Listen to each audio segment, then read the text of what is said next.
thank you for honouring me with your presence. It looks like we've got a full house to bursting point. So we're going to be looking at some smart workflows for smart photographers, because I know you're all smart out there. So let's jump in. I'm into Lightroom, and we're going to be sort of moving around.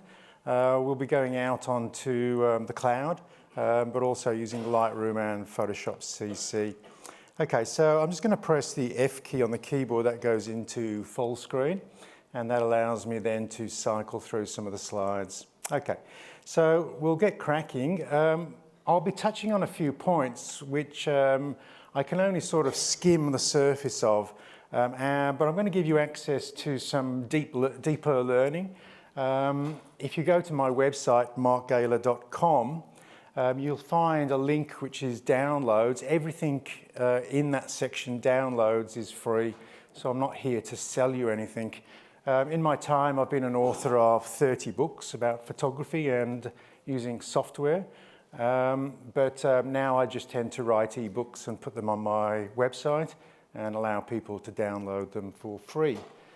Okay, so I'll be mentioning this at times when you can go to the website and download something as I touch on some of the things we're going to be moving through today. The other thing is you can also catch up with me on Facebook. You can follow me, you can friend me, you can just message me if you like. My Facebook profile is only used for photographic purposes, so you will not get to see pictures of my dog or what I'm eating for breakfast. Okay, so some of you who've flown in, maybe on Qantas, may see that one of the images in the Qantas in-flight magazine was one of mine. I'm also just been made a Sony Global Imaging Ambassador. So as well as being an Adobe Imaging Ambassador for Australia and New Zealand, I'm also very much on the capture part of the workflow. Now this is a bit.ly. You can take a picture of this, but I'm also going to make this entire slide deck available to you. If you want to take a mobile phone grab of that, so because you've only got to get one of those characters wrong and then you won't actually get the slides. Okay, so the important aspect of that bit.ly obviously is the 2T, capital B, small case W, 2G3. Okay, and the reason that I can share that with you is if I just press the F key and come out, I'll just press the F8 key to hide the panel on the left-hand side. You'll see that I'm presenting from a collection. And if I was to right-click on that collection, you can see that I'm syncing this collection with Lightroom Mobile. If I add any images to this collection, they're automatically going to get uploaded and be available online. Okay, now generally when you sync a collection such as this, I'll just press the G key to go into grid view. The collection you sync isn't actually public, it's private. You can access those images on your mobile devices, but they're not public. But you can click on a little icon on the top right-hand side and then toggle between make public and make private. And I'm just going in there just by clicking on that link, and you can see here is all the slide deck that I've made available. And you can actually download the entire slide deck there just by clicking on the download button. If you're syncing collections, that download might not automatically be activated. What you would need to do is you would need to log in to your Creative Cloud on the web, come to your Lightroom section, and then click on the little gear wheel, okay, next to the collection that you've just synchronized. And here you have some sharing options. And what I've done is I've enabled downloads. This is a great way to share images with clients and family and friends without worrying about sending them via email. Okay. So let's just switch back over to Lightroom and go back into my slide deck. Okay.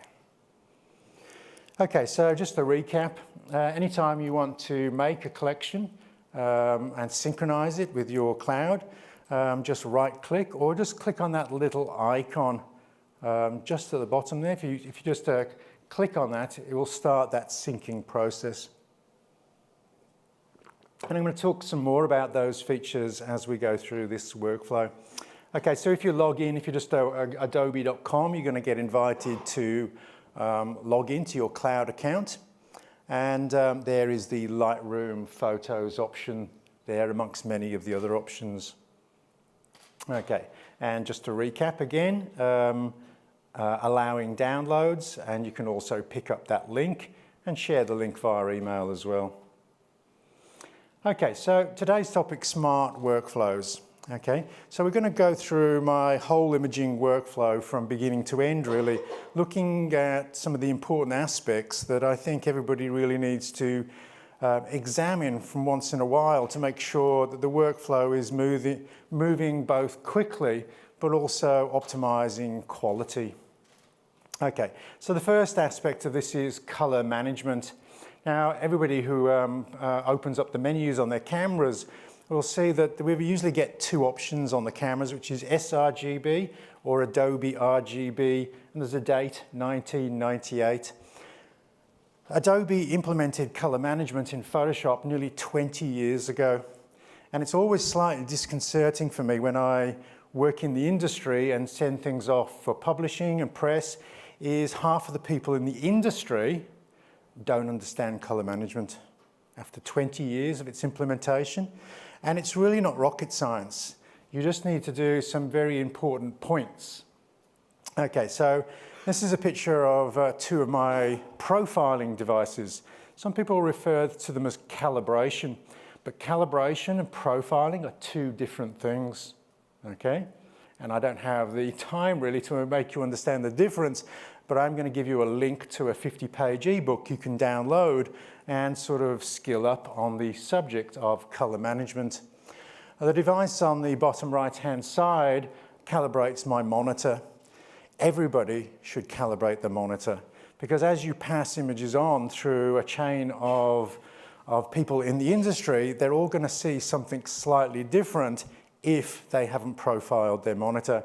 If they've profiled the monitor, and it doesn't matter if it's a different make to your monitor, the colors are going to look faithful on their monitor the way you prepared them on yours. And that's obviously very important for some clients who have key colors that need to represent what they're about. You can imagine how Cadbury would feel if their purple skewed to a blue.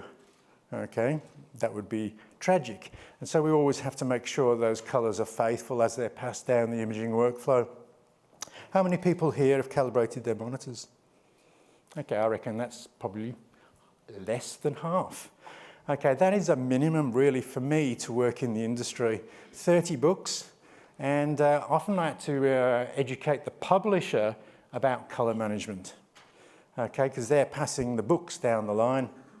Okay, the thing that's standing up is a color passport or a color checker. It's called different things because there's two main companies that make these. X-Rite is one and Spider is the other. Okay, so this is a color passport. This profiles my camera.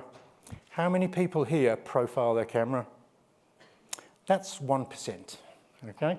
All cameras, even if they're the same model of camera, will see color slightly differently, okay? This is a $100 device. If you don't leave it out in the sun, it'll probably last you your life. And you can profile every camera you buy from now to when you stop buying cameras. Okay, so the other thing that a lot of people don't understand is, and this is where calibration and profiling, you need to understand the difference between the two. Apple Mac monitors weren't very good a few years back. And it was down to the gamut and the bit depth. People went out of their way to buy professional monitors, such as made by the company AZO, in order to get that bigger gamut, bigger range of colors, and also the bigger bit depth. The latest 27-inch 5K monitors do have that extra gamut and that extra bit depth. They're 10-bit monitors now instead of 8-bit, so they can be calibrated as well as profiled, rather than using the native luminance and the native white balance. Okay, so if you don't know what much of that is, I will give you the link that you can download that PDF.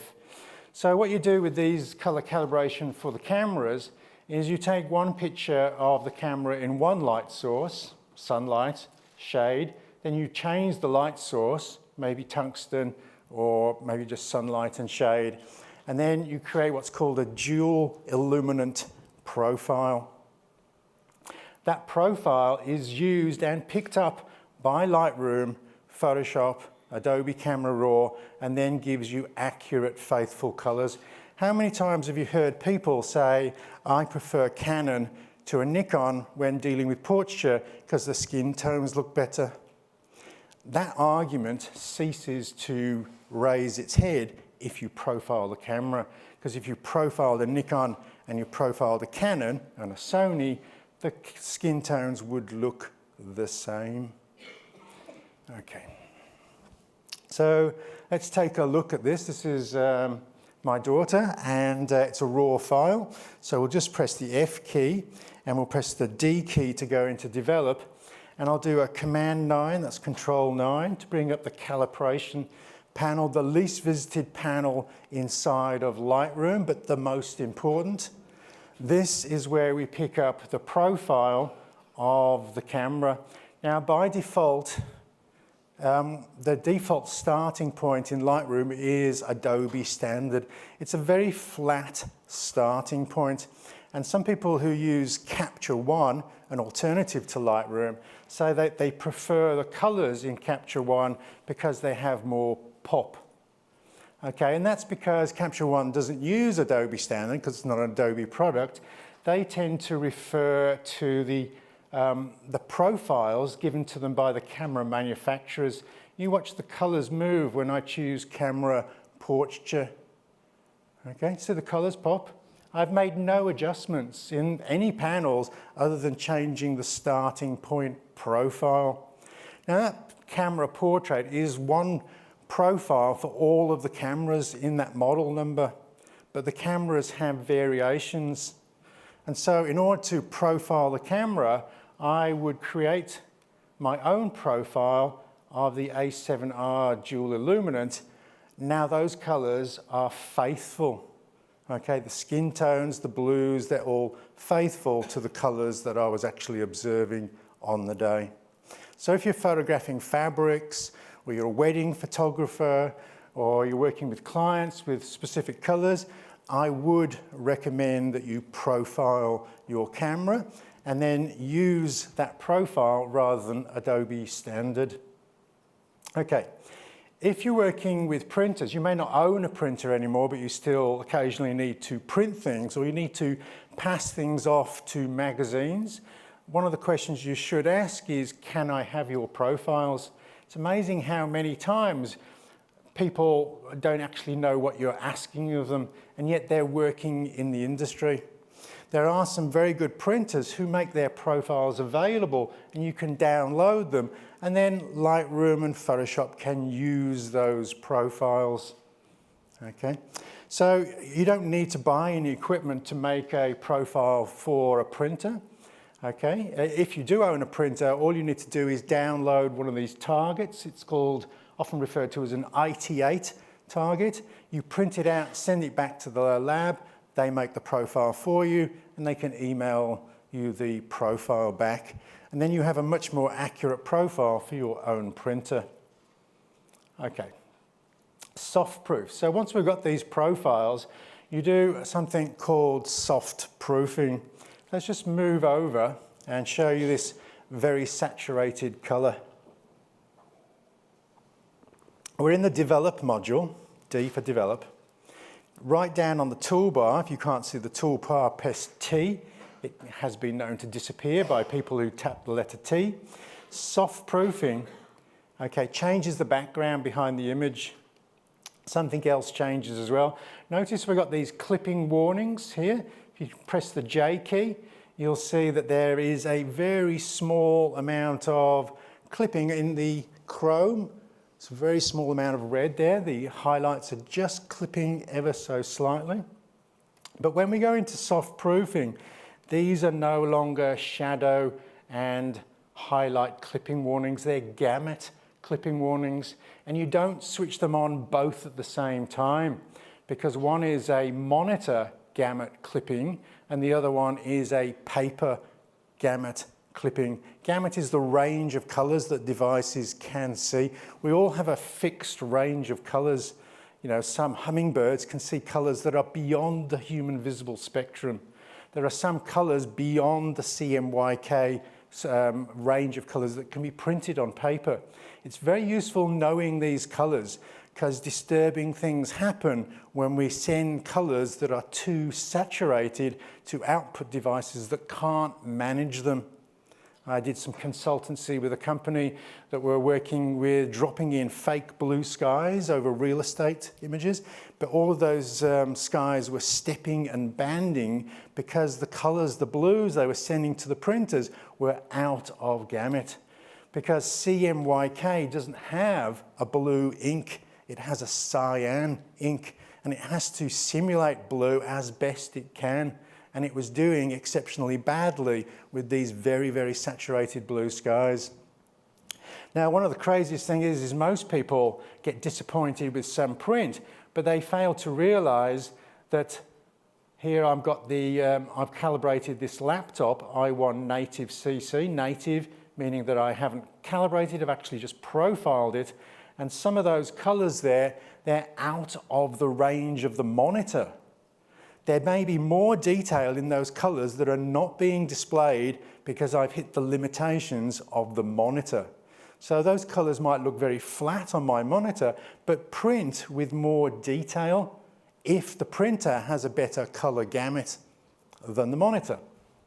Okay, so let's switch off that one. Let's pick up a printer profile. Okay, this is a matte heavyweight. Okay, and we'll click on the paper now, and you'll see less clipping, but still a little bit of clipping. We could go and search for a better printing paper. That's a matte heavyweight. This is a premium glossy. Well, there you go. Premium glossy can, just changing the paper surface and the profile that accompanies that paper surface means that there is no clipping. So that yellow will actually look better in print than on my monitor. It's usually the other way around. We're often disappointed with some of the colours that don't look as saturated in print. But you can see that we can choose different paper surfaces. If the client said, no, you can't choose, that the magazine has a particular paper and it's this one, okay, what can we do about that? We can go into the HSL panel. We can click on that little targeted adjustment tool, go over to the colours that are slightly out of gamut and pull them down. Now we can send that image to press, knowing that there's going to be as much saturation as the output device can handle with maximum amount of detail. If you send oversaturated colours to printing presses, they may appear saturated, but they will also be devoid of textural detail. They will look like vinyl or plastic because they're flat. Okay. So let's, that's inviting me to do is to make a proof copy. Make this a proof or create proof copy. So that when I come out of previewing that, I'll hit done here, we'll see that we'll have in grid view, we'll have two. One is the master, unretouched. One is a modified version for a specific output device.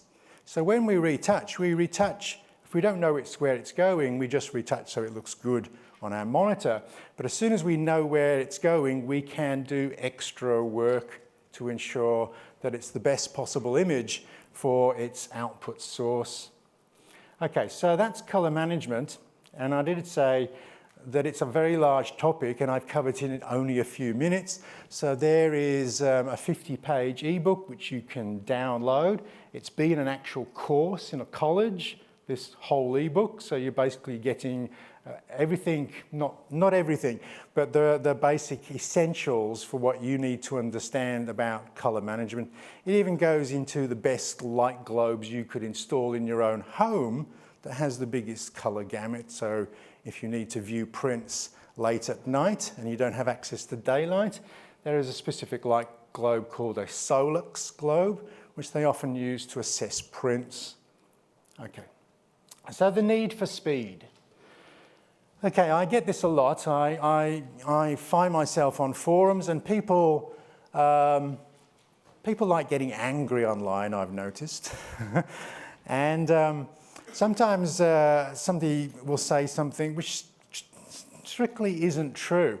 There's a popular misconception amongst photographers that Lightroom is getting slower. And I thought about this for a while, and I've held this belief for a very long time, that often what we're asking of our computers is we're expecting our computers to do more than we used to do. So I rolled the clock back 5 years for myself, and in 2012 I was using a Nikon D700 with 12 megapixels, and I was outputting those images on screen that I was editing with using a 4 megapixel HD, which was considered high resolution at the time. That's 2,560 pixels wide. Okay, roll forward 5 years, and I'm using a 42.4 megapixel full frame camera, okay, a Sony a7R II, and my 5K monitor is 14.75 megapixels. I'm asking my computer to do 3 times more. I'm asking Lightroom to read 3 times more pixels, and when I modify them, to change the display of those pixels on the screen. Now look at how the top of the range iMac, this is if you spec'd it all out. Okay, you bought the extra RAM, you bought the extra processor. 5 years ago, we had quad-core Intel i7 processors running at 3.6 gigahertz.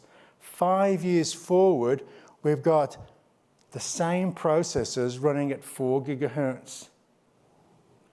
When I'm going through the revolution, the imaging revolution, I couldn't wait to chop my computer in every 18 months to 2 years.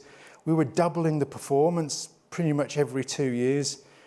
I think the computer manufacturers have fallen asleep on the job, personally. Adobe have put out things on forums very recently that they know photographers are getting frustrated with speed in Lightroom, which probably means that they've worked out how to make it faster. So I suspect we're going to get a faster Lightroom, but you always have to work out what else has been happening. The other thing that's been slowing things down for people is a lot of people didn't do cloud activity 5 years ago. They didn't have Dropbox, Google Drive. Adobe's cloud is a cloud service, so all of those can be running in the background. And if you've only got a dual core processor, one side of your processor is tied up doing slow moving repetitive stuff that takes away some of the performance of Lightroom. A lot of people have virus protection running all of the time on PCs and don't switch it off to leverage more processing power, when they need to get some grunt going in their workflow. What I'm trying to do here is basically say that a lot of people like to point the finger at one thing and then do nothing about their workflow because it's somebody else's fault. And as a consultant, I often go in and try and leverage faster workflows from companies. And I look not at one thing, the software, I look at everything in the workflow. To give you an example, memory cards have been getting faster and faster, and the fastest ones are called class 10. There is nothing higher than class 10. But the difference between these two cards is the one on the right is 700% faster than the one on the left. Okay, now a lot of people I see connect cameras directly to their computer. 95% of the in-out ports on side of modern DSLRs is not USB 3, it's USB 2. And USB 2 has a ceiling of 60 megabytes per second transfer. Most people can afford $15 to buy a USB 3 card reader to access 640 megabytes per second transfer rate. There you go, 700% faster on a card and 1,000% faster on just how you connect the card to your laptop or computer. So, and that's just one example of like 50 things in a workflow that I would go and look at to try and get efficient workflows running through the whole workflow, because that's what smart photographers do. Okay, If you were in Julianne Cost's session, she looked at setting new defaults. We looked at changing the profile in the camera calibration tab. Okay, so I'll just skip forward because you probably don't need me to go through that manually, other than you can do more than just putting a new profile. And what Julianne Cost did in her session just half an hour ago, she also added the lens profiles. Okay, so let's just zoom in there. What Julianne Cost did was she enabled the profile corrections. You'll notice there's a tiny little I at the bottom of that dialogue. You need to read that. Notice Julianne read the little dialogue. Okay, it says built-in lens profile applied. One of the things that happens with camera manufacturers in the last couple of years is they're not leaving RAW alone anymore. It's not raw anymore, it's partly cooked. Olympus, for instance, don't give their profiles to Adobe. They apply the lens profiles to the raw files in camera. If that is happening, a Lightroom will tell you that the profiles have already been applied. You don't need to apply them again. Okay, so let's just zoom out and zoom back in. One of the things that some people on forums have said to me is another piece of software, Capture One, produces sharper looking images than Lightroom, and that is because their default for sharpening is double that of Lightroom. It's not actually better at making sharper images, they've just raised the default. And so if you always find yourself sharpening more of your images, 25 isn't what you like, you'd much prefer 50 or 60 or 70, then you can add that now, okay? And as well as the lens corrections, as well as the profile, and write all of that into the default as well, okay? So the other thing that I've done there, which there isn't a red arrow to, is the fact that the luminance has also got 15 added. Okay, if you print very, very large exhibition style prints, even on 100 ISO, you might find a small, very small amount of noise reduction just makes things like skies and very smooth areas of color absolutely smooth. There is no image data in those areas. It's a personal preference, but that's the idea of creating a new default, is that you don't have to do those every time. They're automatically applied on import. If you go to an image that's already in your catalog and hit reset, then it adopts the new default, not the old default.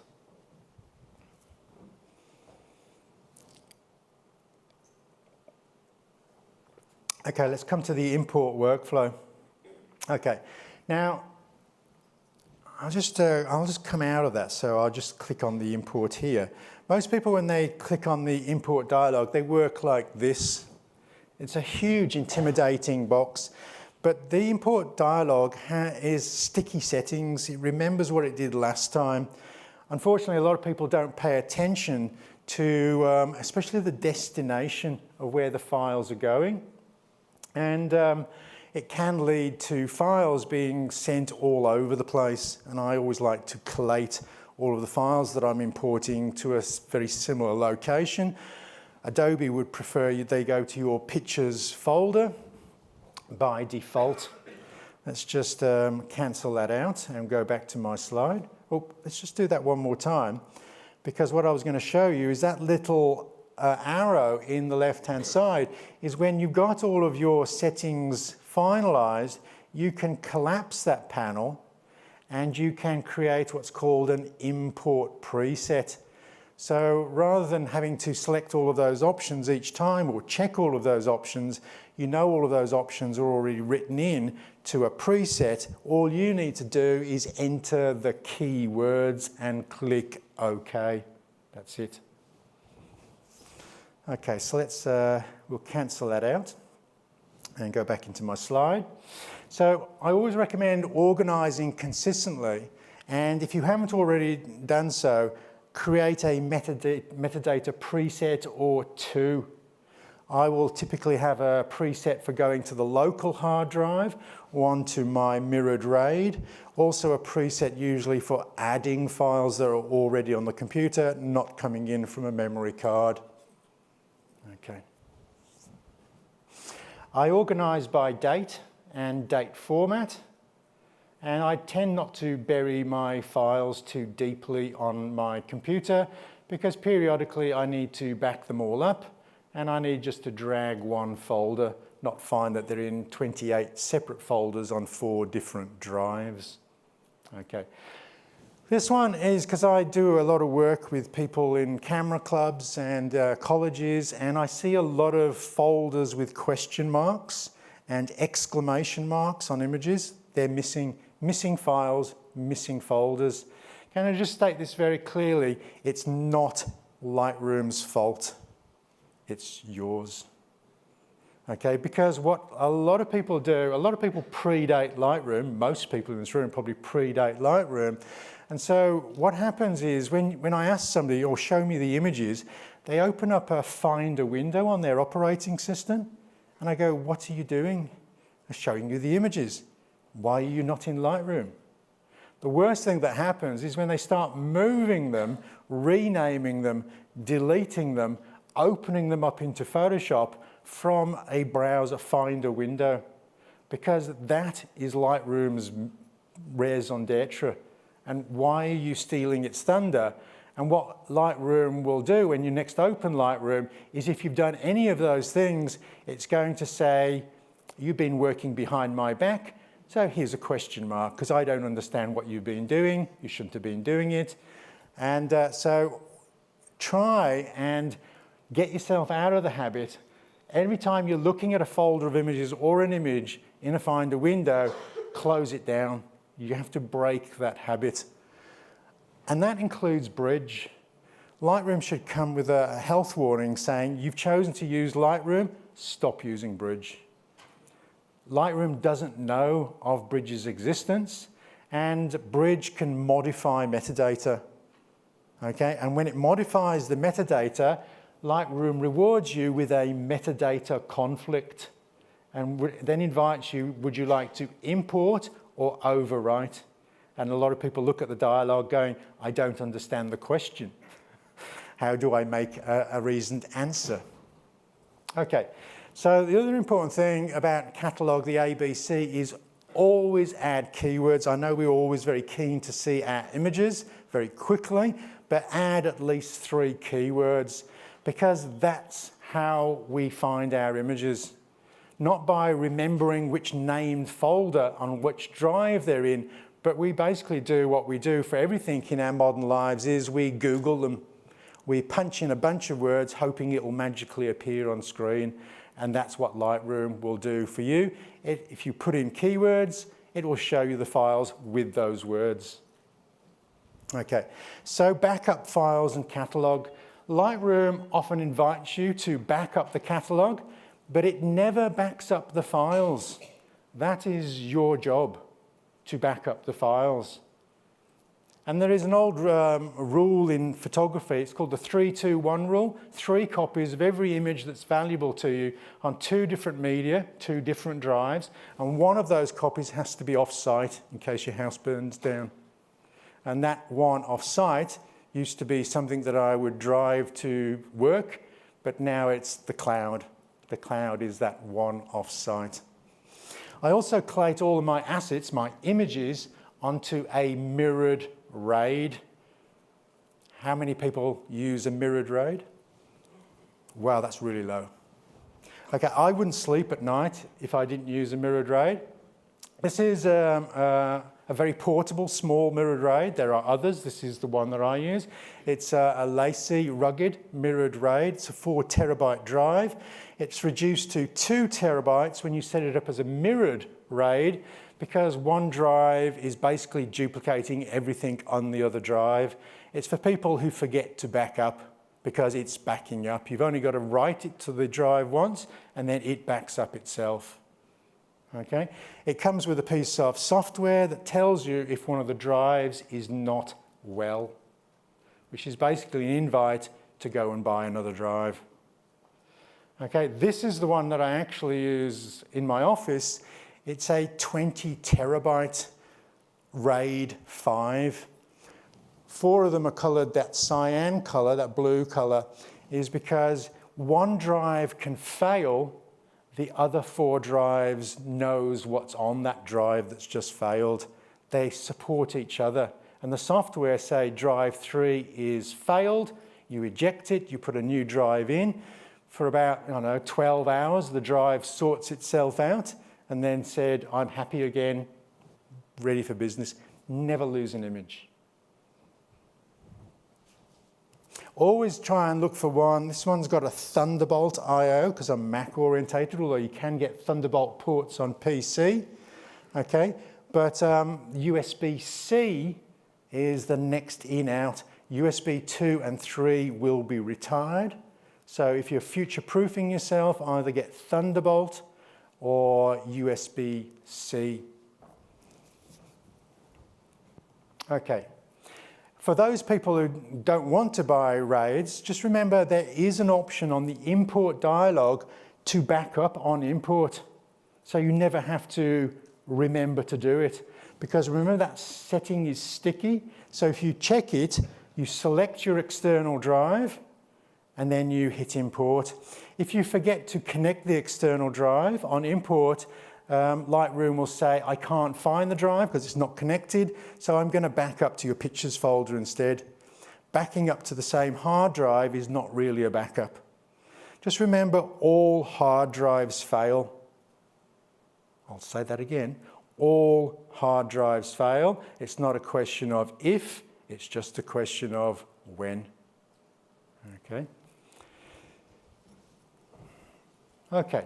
So I've been talking about catalogue management. It's a really dry subject. It's not very creative, but it helps everybody sleep at night. I have a 46-page ebook you can download from my website. It's free. It's also a course at a college. So you're getting free education today. Optimize.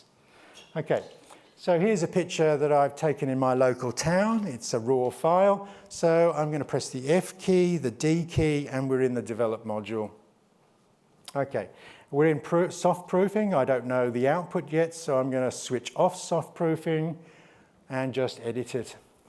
We'll go into the basic panel. I also use solo mode like Julianne Cost. Right click, choose solo mode. It stops you having to scroll if you've got a screen that doesn't have good screen real estate, basically every laptop.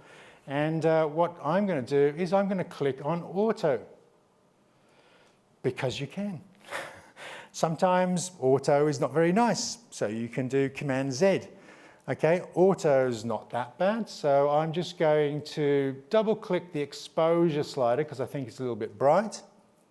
I'm going to go to the transform panel and I'm going to click auto because this guy's got an uncanny knack of straightening things that I didn't even know was crooked. And like Julianne Cost, I can't hold my camera straight. It's obviously, my wife says it's because my head is crooked. Okay, so this, there's nothing more annoying for some people than having a horizon line that slopes like 1 degree. Some people can't see it.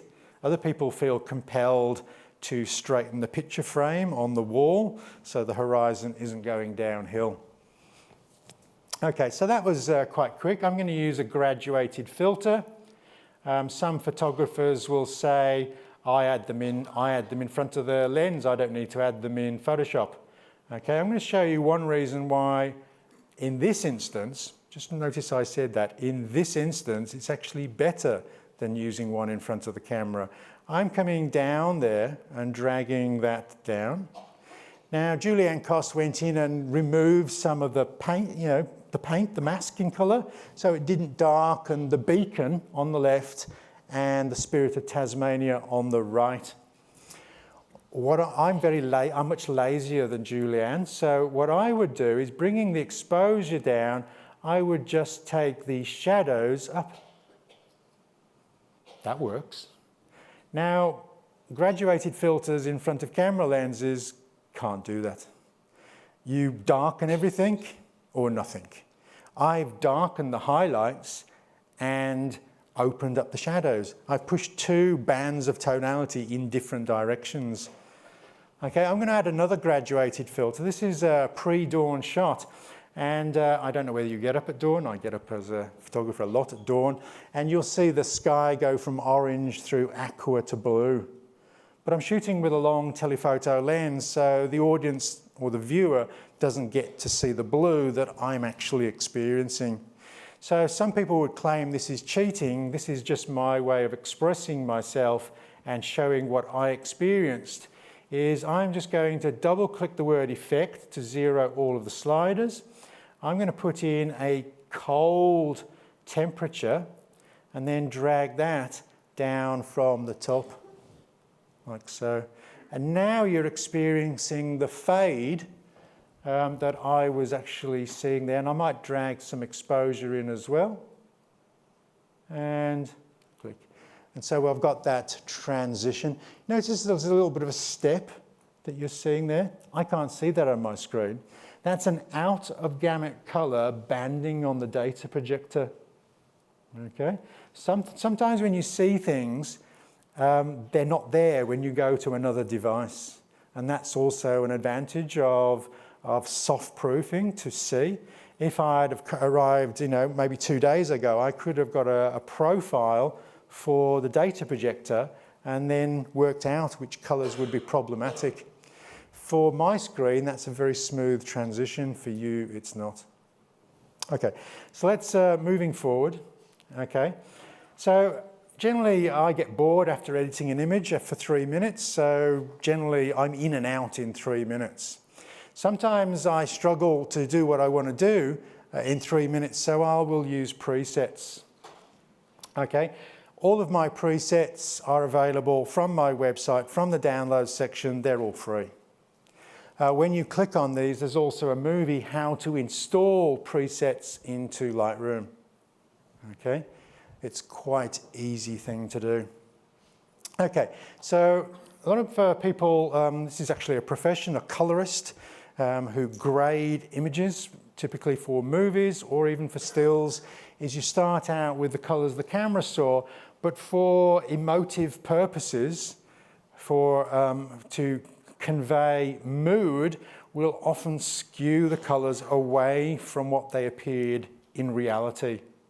Okay, how many scenes have you seen in winter where everything is very, very blue?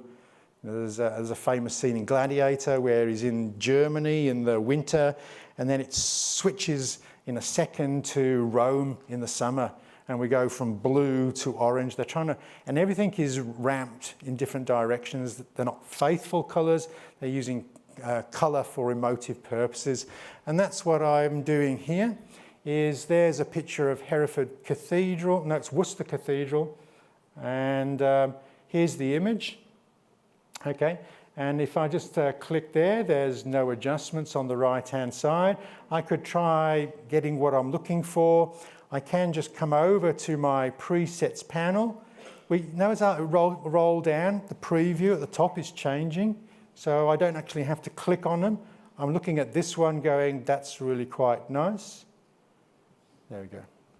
That's moved like 15 sliders, vignettes, graduated filters. It's popped it all into one thing. Okay. And often when you do this, there are a couple of things you want to change, a bit like auto. You might want to fiddle with some things, because getting a preset that works fabulously on all images is never going to be possible, but we can get perhaps 90% of the way there. Okay. So, another thing, tone curve. Command 2, there's the tone curve. Curves, when Photoshop first was launched, do you remember that, well, you don't know whether you remember, but do you know that Photoshop predates the first DSLR by 1 year? Okay, Photoshop came out in 1990. The first DSLR, which I used, was in 1991. Unfortunately, Kodak, who made the first DSLR, didn't know what Adobe had done, so I had to walk around with a black and white TV on my hip, which converted the digital signal back to analog so we could see the digital picture. Okay, but obviously the first Photoshop, that's what is its raison d'etre, was to be able to display a digital image digitally. Okay, so but in the first Photoshop, the king of all tone editing tools was the curves. Okay, some photographers still think it is the hero element. Okay, inside of Photoshop, you can, because it's flawed. Curves is a flawed tool because the engineers really didn't know what they were doing because nothing had preceded Photoshop. And so there are errors that the curves make. We can work around those errors in Photoshop by techniques that I used to teach called luminosity masking.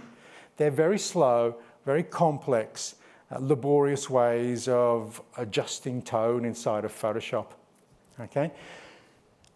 Tone curve in Lightroom has no ability for luminosity masks, so it can't stop the damage that tone curves can invoke. So let's take a look at that. Here's a picture that I shot in Darwin. I'll be going back up to Darwin on Friday evening, and I'm going to bring in, on a preset, a snapshot, something that I've edited with a curve. Okay. So generally what I've done is I've tried to pull down the highlights to make the very bright shirt a little bit darker so we can see the texture and pattern. But notice some very unnatural tones that have appeared around the face. The transition between highlights and shadows is no longer comfortable. Now, if you've got any experience with curves, you can see exactly where that problem lies on the curve. It's on the plateau. The plateau is too flat, okay? Basically, I'll just hit the reset there, just momentarily, linear, because when you pull down highlights, it flows through to the adjacent midtones and shadows. So then we have to pull them back up to restore, and when you get that plateau, you get the problem. Okay, so what I'm going to do is, instead of using that, I'll just put linear again, is the Photoshop engineers just decided, how do you adjust highlights without affecting midtones and shadows? The answer is, it's a slider called highlights. There is no roll-on effect to the midtones and shadows. It took the engineers 10 years to perfect that tool. Why some photographers still insist on using tone curves, I have no idea. Okay, but some people still like to think that the tone curve is the hero tool and the basics, because it's got that word basic, is maybe inferior, and it's actually the other way around. Basics are have more control than tone curve.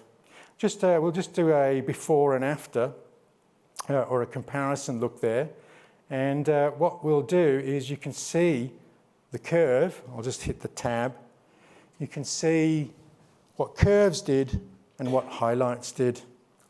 If you can, I don't know whether you know this, but if I just bring that panel up on the left-hand side, on any snapshot or history state, you can right-click and say, copy this snapshot to the before. So you can compare the current state with any state from your histories or from your snapshots, if you're trying to see, is this better than it was 20 edits ago? Okay, so let's go back into just normal view and cycle through. Here's, while I'm in the develop module, when you're importing images, I've noticed some photographers, they're building previews on import.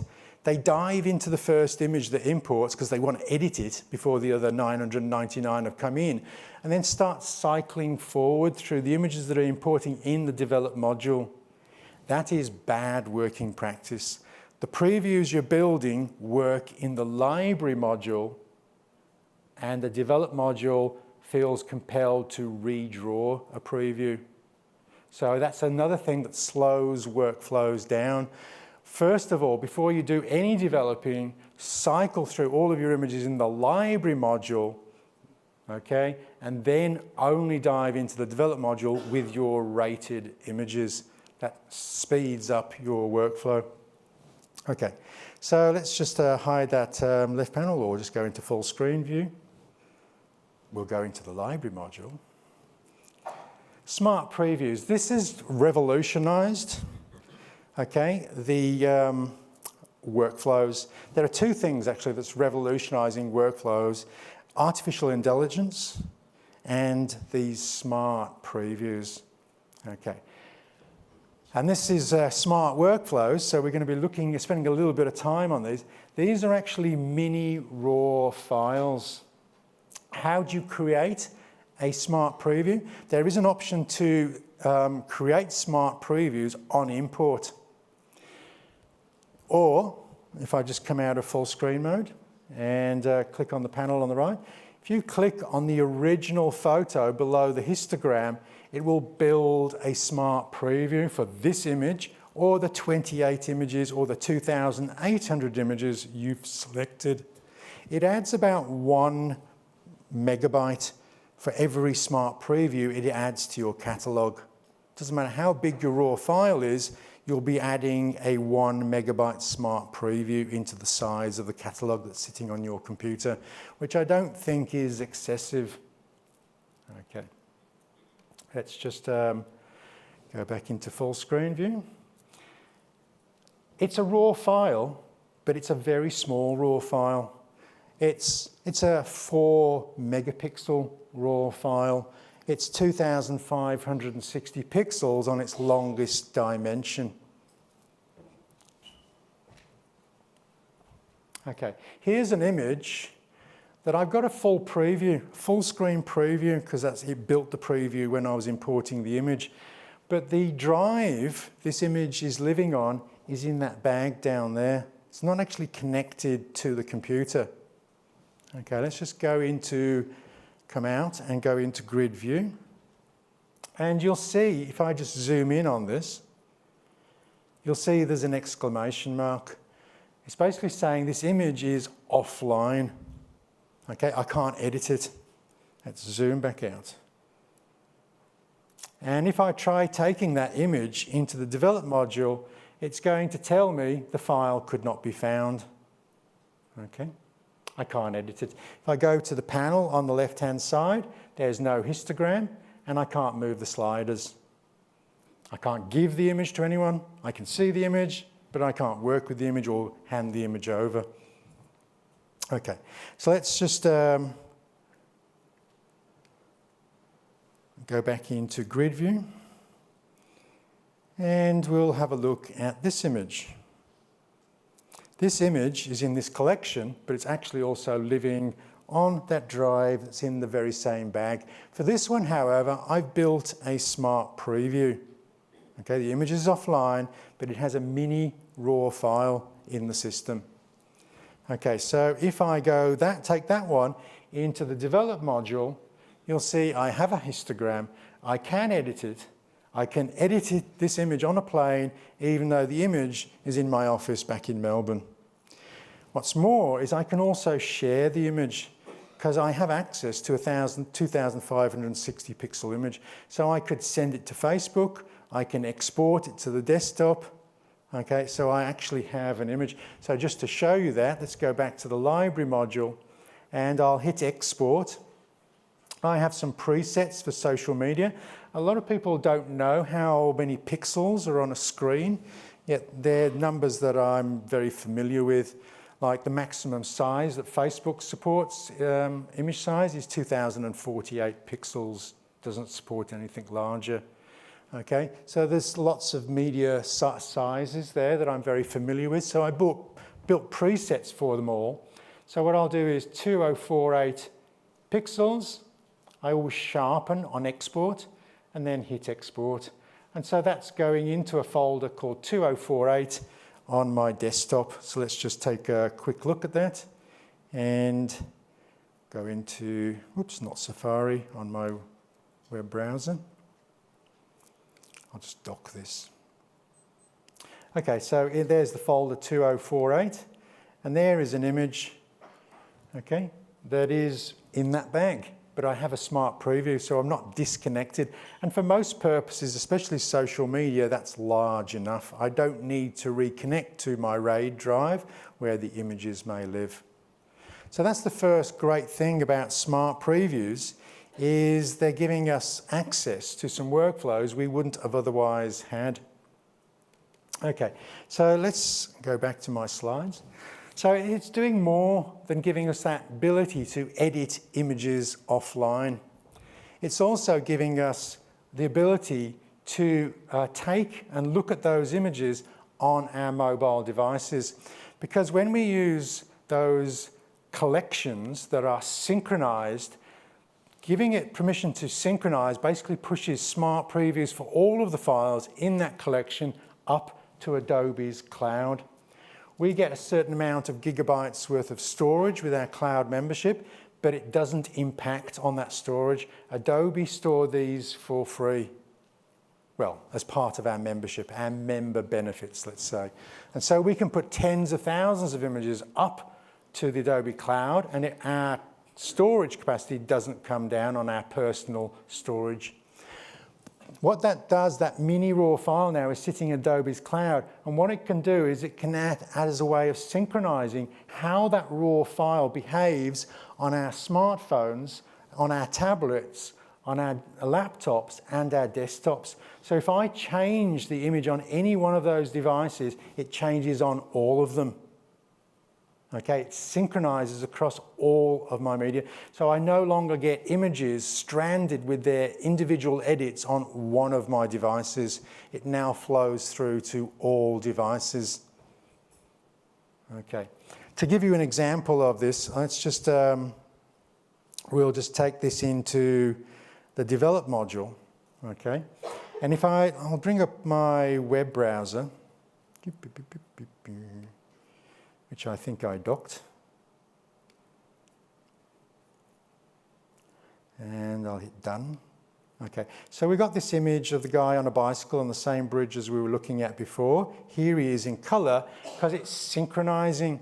We're not looking at a JPEG in a window there. That's actually a live feed to a raw file that's in Adobe's cloud and on my laptop and on my computer at home and on my mobile phone. Okay, so if and this is the really weird thing, is we can, I was going to do this on Lightroom, but I could actually just come in here. Okay, so, could not, don't know why I did that.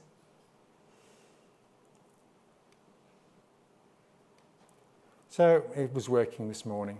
Okay, I'll just tell you what should have happened in this particular workflow.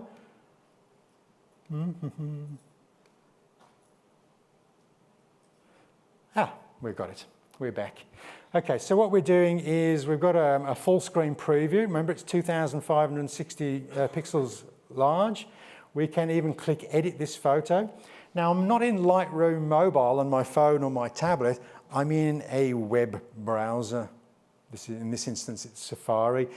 This is a raw image open in a web browser, and I can choose to hit black and white.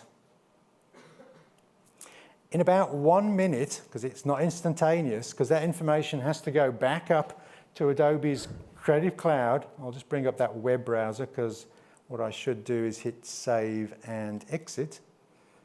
Okay, in about a minute's time, that edit will appear back on my laptop. Now that server farm that we've been looking at is probably somewhere in the States. Okay, so keep an eye on that preview because it will switch to black and white depending on, there we go. Okay, so I could edit images in a web browser in an internet cafe and carry on doing business even if my computer's been stolen and my mobile phone has been stolen and my tablet has been stolen, but I can carry on working with my raw files on a cafe in some backwater somewhere and start sending those images to clients. Because remember, with that gallery, with that public link, art directors or clients can see those images, they can download these images, they can like those images, they can comment on those images. And if they comment on those images in the web browser, they will appear back in Lightroom in the comments panel. So I can have a discussion about an image that's on a web browser in Lightroom. Okay. So So let's just go back into full screen view. Synchronized apps. When I've been teaching people who aspire to get into the high-end advertising photography market and have to deal with clients and art directors, it's very, very important that they work non-destructively because, as Julianne said, art directors change their mind. That's what they do. And so we must always work with the ability to undo what we've been doing with the least amount of pain. The only completely non-destructive workflow is the one that Adobe owns. If you work with another editing app that can work with raw files and optimize raw files, if you then need to move it into Photoshop, you will have to what's called rasterize. You have to write that data out so it's no longer a raw file in order to get it into Photoshop. But if you work with Lightroom, you never have to rasterize the raw data. And I'm going to show you that workflow. And because this seminar is called Smart Workflows, we're going to be dealing with smart objects and smart filters.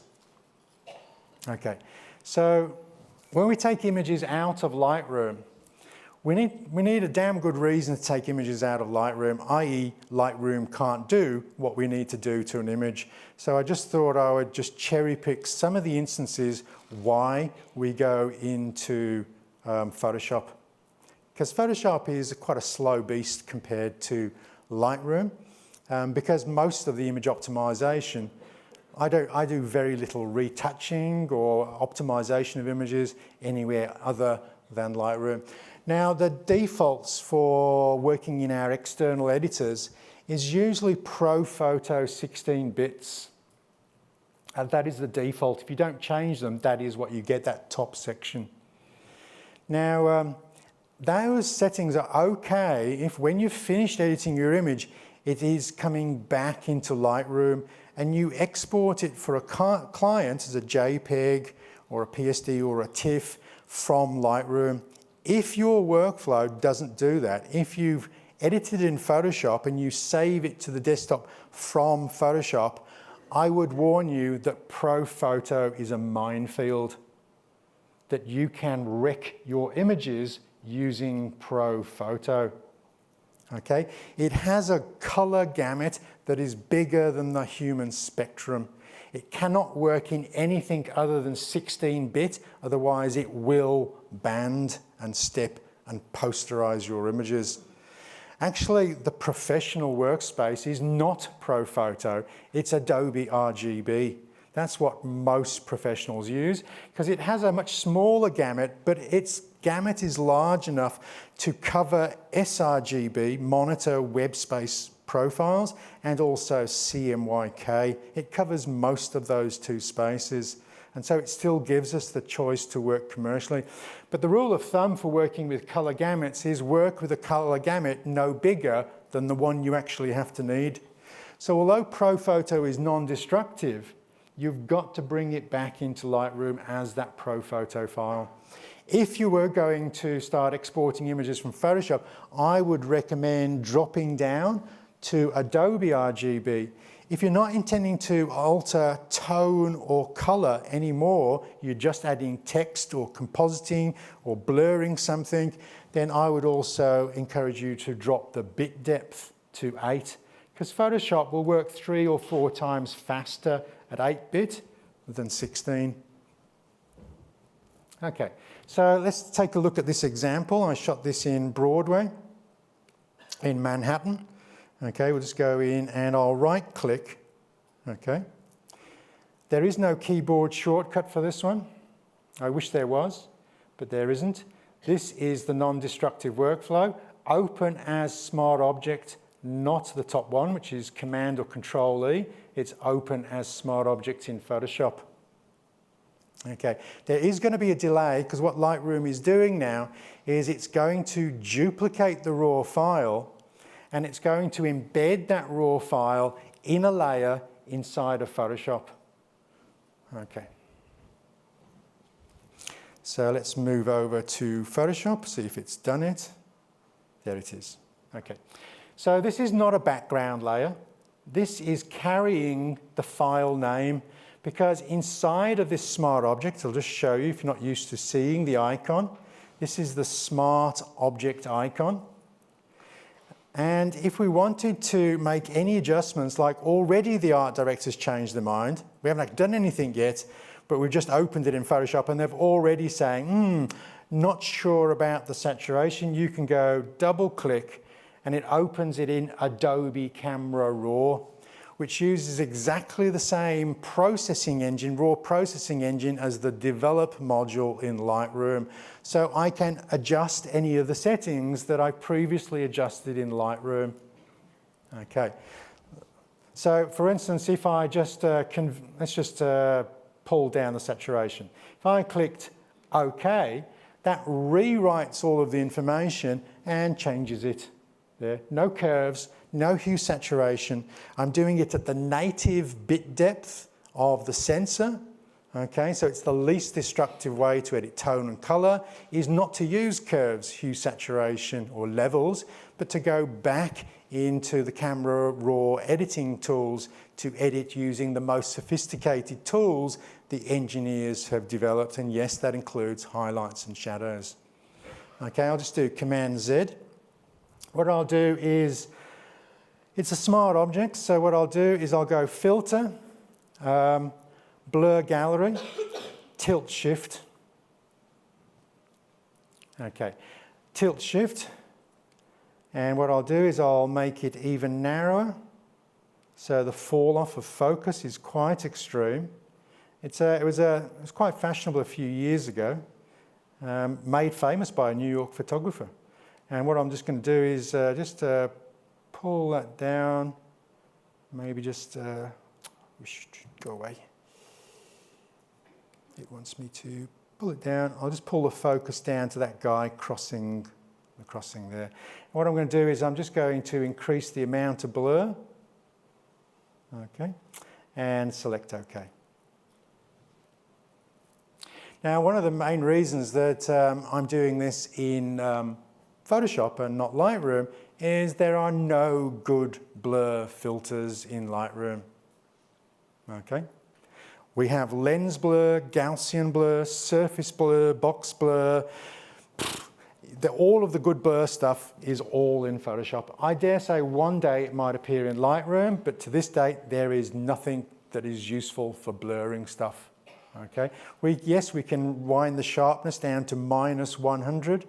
The clarity at -100 is particularly ugly. Okay, but here we've got very sophisticated blur tools, especially lens blur, which can emulate blur with a defocused lens. It's the most sophisticated blur we've got. Now, okay, and it's been applied as a smart filter. So if the art director said that's too much blur, I would just double click and we go back into the filter dialog. So again, it's completely non-destructive. We're blurring a raw file, which is a smart object, using a smart filter. Okay, so let's just hit cancel. I'll save this edit, Command S, and then I'll close this edit, Command W, and I'll go back into Lightroom, and there is the blurred file. Okay. If you save to the default location inside of Photoshop, it's automatically re-imported into your Lightroom catalog alongside the original raw file. This is where I now export it as a JPEG for the client. So I could have left the Pro Photo 16 bits because now I'm doing that down sampling, and Lightroom has got you covered for this. Photoshop can lead you astray with profiles, bit depths. You've got to get the order right, whereas Lightroom always has your back. So images should be coming back into Lightroom as a smart workflow. Okay, another example which we can, there's the original raw file.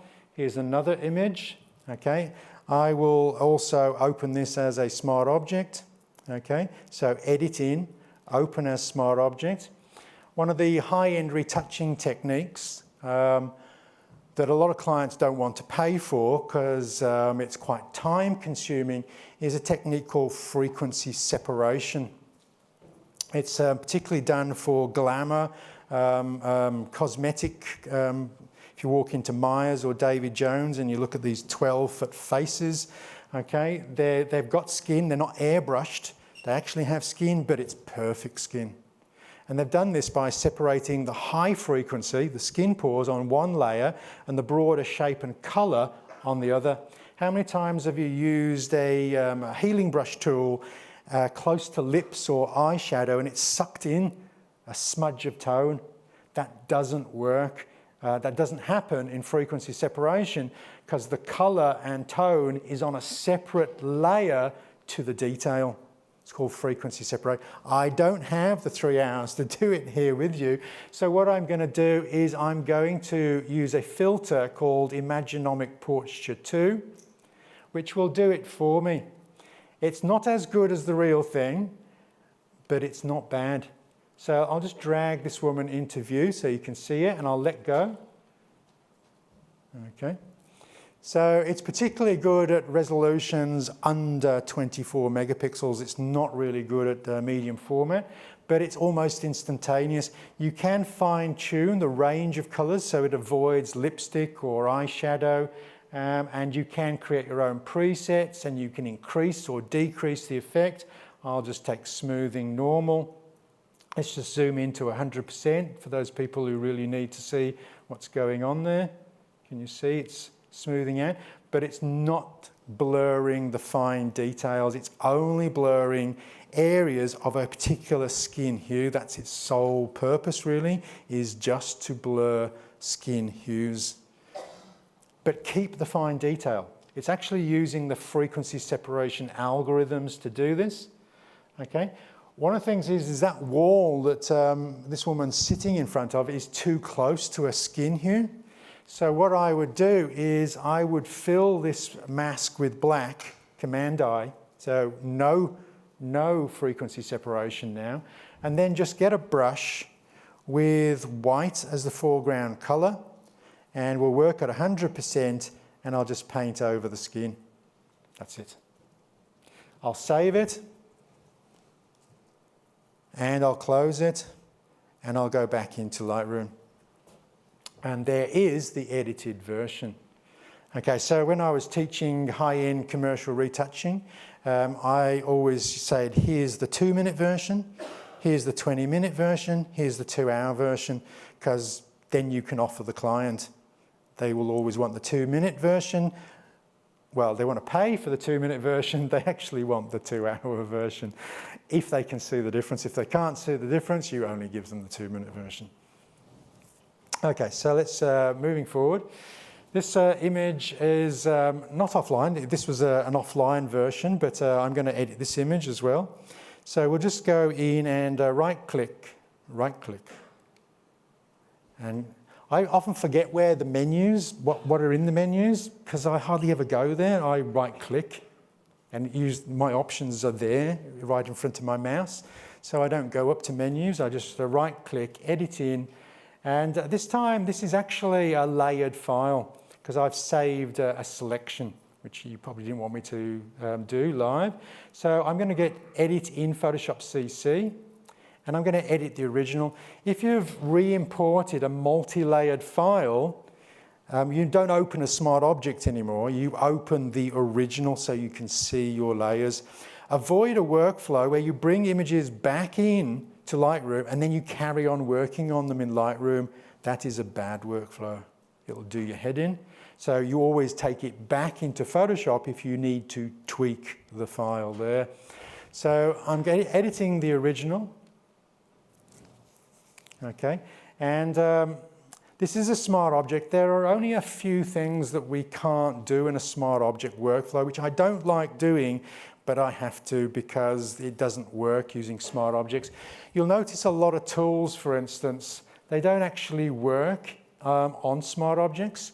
So for instance, if I go and grab a spot healing brush tool, it says that tool doesn't work on a smart object because it's a non-destructive layer. You cannot damage or work or paint on these pixels. So I can't heal that, but that doesn't mean to say I can't at all. So I just can't directly to that smart object.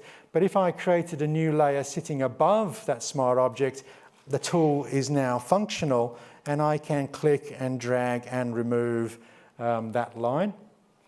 And that heal or edit is not on the smart object, it's sitting on an empty layer above the smart object. I've been selling these workflows for a long time. Your library will have one of my books, I guarantee it. Okay, and Photoshop CC, Essential Skills, don't buy it, it's 5 years out of date, but it will introduce you to these non-destructive smart object workflows. Okay, so I'll just throw that away, just hit delete. What I'm going to do is I'm just going to do a Command J and rasterize the layer. It's always used to tickle some of my students who could only think about dreadlocks when I use the word rasterize. But what it's done is it's put the image, not a raw file now in a smart object, but it's written it as an RGB flat layer. What I'm going to do with this one is I'm going to load a selection I created earlier. Okay. I'm going to invert that selection so everything around this long border is selected. This is another thing we can't do inside of Lightroom. I'm going to come into Filter, Blur Gallery, Path Blur. Okay. And what I'm going to do here is I'm going to try, because a lot of people commented that if you shoot somebody at 4,000th of a second, it almost looks like they're not moving at all. This is particularly the case with longboarding because the bicycle isn't leaning over, the horse isn't in mid-air. It looks like the guy might have just been about to fall off a stationary skateboard. Okay, so I really need to put some post-production blur. So I'll just zoom out. Notice what I'm doing. This arrow is saying which is the direction of the motion. Okay, so this is going north to south now. This is where it gets really clever. Okay, I'm arcing the blur. And you can play with this and get it absolutely perfect. And you can slow it down at one end and speed it up at the other, and you can put in additional paths of motion. You can really create a good post-production blur. I'll just click OK. And it's quite an, it has to do a lot of maths in order to do this, I have to say. And so, and because I shoot with a 42 megapixel camera, it's taken its time. Okay, so there's a path blur. Now I would also do the reflections in the visor, because I try and do a 3-minute edit online and they say, Mark, you forgot.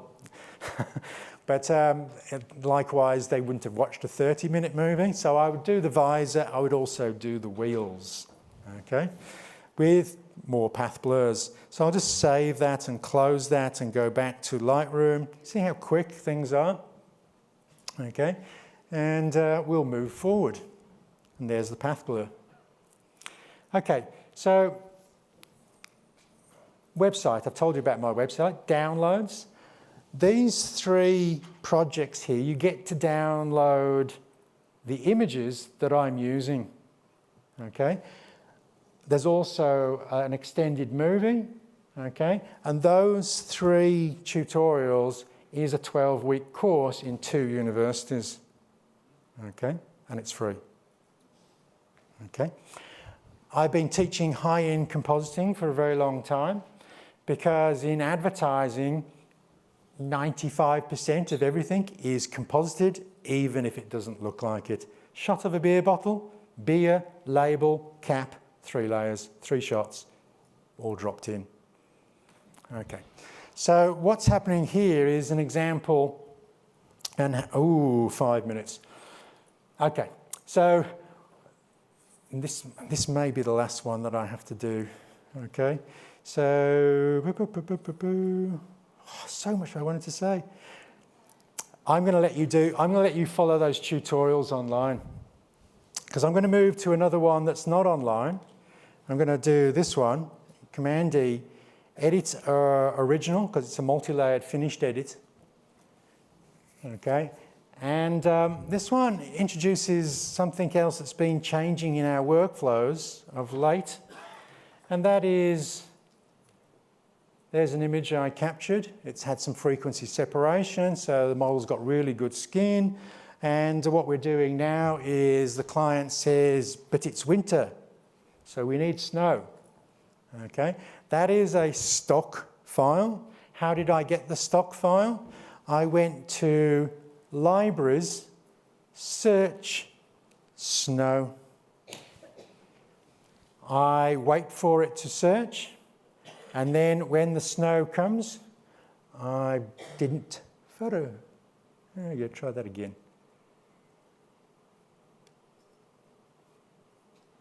Oh, there we go. So you find your stock, you drag it over from the panel into your composite. It's got a watermark. You think, but it works.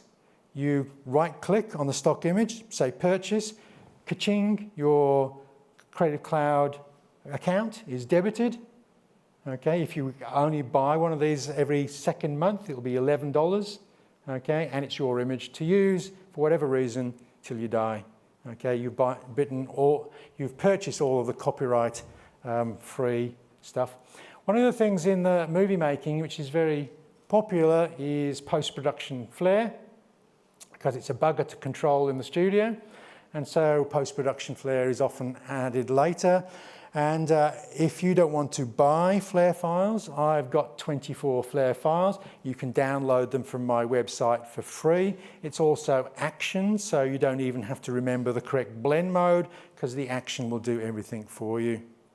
A dialogue will pop up halfway through, inviting you to read it. I would encourage you to read it, otherwise it may not work. Okay. And for anybody who does graphic design here, just remember the best way to get in a graphic, an EPS from Illustrator, which is a vector file, not a pixel file, is to drag it in, okay, because it will come in as a vector, not as a pixel. If you get that workflow wrong, Photoshop will want to rasterize the file. This will scale to 1,000 feet tall or very small, okay, and then you'll be able to work with that as a vector. Okay, I'll close that file. Just wanted to touch on a couple more things before we end the session. So let's just take a look at my Lightroom. Okay, so, and as I said, I've got borders, textures, gritty, grungy edges. They're all free. Paul Burnett was doing a hair extraction, okay? I've taken this to absolutely the nth degree, and it's absolutely the best quality if you can shoot the model on a black, grey or white background. Those become green screen and blue screen for Photoshop, which isn't a blue screen, green screen program. And if you get that right, you get absolutely the best quality. I created a movie. It seems to be very popular, 161,000 views. Most people thumbs up, not thumbs down.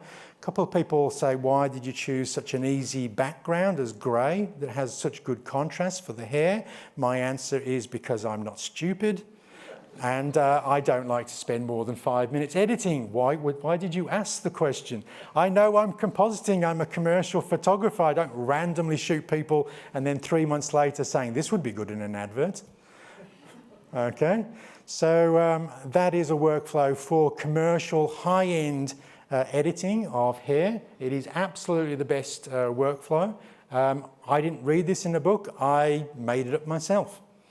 Okay, there's my creative lens flares and fabulous flare effects. A little bit of alliteration there. I haven't got time to talk about smart collections. Did you know that you don't have to export an image from Lightroom to the desktop and then upload it to Facebook? You can publish it directly from Lightroom without leaving Lightroom. And it comes preloaded with Flickr and Facebook, and you have to link your accounts to it. But you can also get plugins online for Instagram. Now this one's really quite unique because Instagram don't want people to upload images to Instagram from your computers. The guy who wrote the code for this one, did I tell you it's free? Was very clever because he's worked out how you can, complete with all of your keywords. You can thank him by giving him a donation. It's donate where. Okay. So we're 1 minute out. Let's just take a look. I'm just going to go 1 minute over. A lot of people buy. I keep on getting adverts when I'm logged in for Wix. You know, you can buy a commercial website building. Adobe give you one. It's called My Portfolio. I don't know why some people miss this. If you're a Creative Cloud member, you have the ability to build a website. And it's one of those websites that will look good on a mobile phone held vertically, an iPad held horizontally, or a laptop or a desktop computer. It reconfigures itself through orientation. That's called myportfolio.com. Okay, so I'll just finish up by saying that I am very easy to find online. I am the only Mark Gaylor in Australia. There are no others, so it's just me. And you will find me, and you can message me on Facebook. I do consultancy for companies. I do one-on-ones. I do small workshops. If you can gather 7 friends together, I will happily come and give you a workshop, or you can come down to where I live and we'll work there, because I do every aspect of workflow, from off-camera flash to desktop publishing to Lightroom to Photoshop to photography. Okay, hopefully you learnt one thing. Because I know I always feel pleased if I sit through something, so long as I can take one thing away. I know for some of you there's probably some homework involved, downloading and reading, but I take great pride in mastering the craft. My grandfather was a craftsman, my father was a craftsman. I take great pride. I like to be creative, but I also like to be in control. And I think that makes us very comfortable when we talk to other professionals. We can look them in the eye, and especially when it comes to color management, when the magazine is all green, you can look the client in the eye and say, that wasn't my fault. That was somebody else's fault. Knowing and having that comfort in your own profession, I think, is a very valuable asset. It keeps your heads held high. Thank you for bearing with me today. You've been a very good audience. No one fell asleep, which is very good. And so have a glorious lunch. You'll see me out on the floor for the next 5 or 10 minutes if you have a burning question. Okay, thanks.